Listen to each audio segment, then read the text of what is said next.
Copyright law in the U.S. was created back in 1787 when the Founding Fathers wrote the Constitution.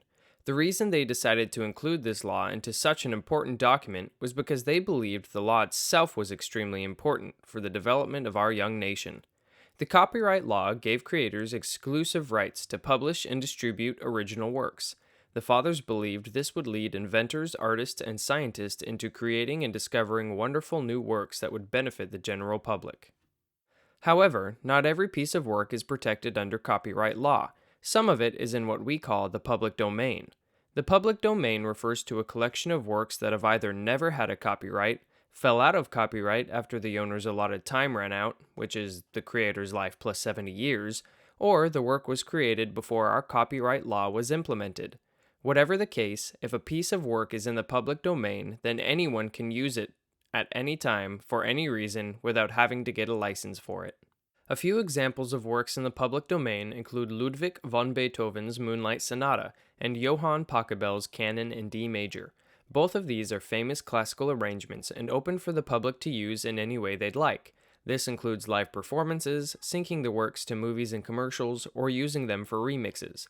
Having creations like these available for public use is an incredible way to allow other artists to create or augment their own original works for the better.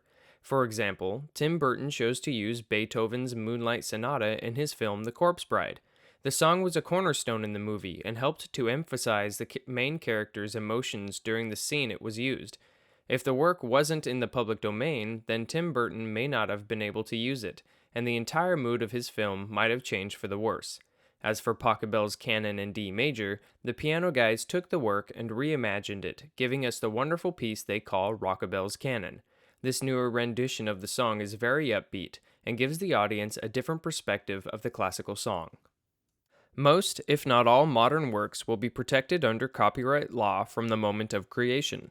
The only time a modern piece of work won't be protected by copyright law is if the creator deliberately puts it into the public domain for other people to use.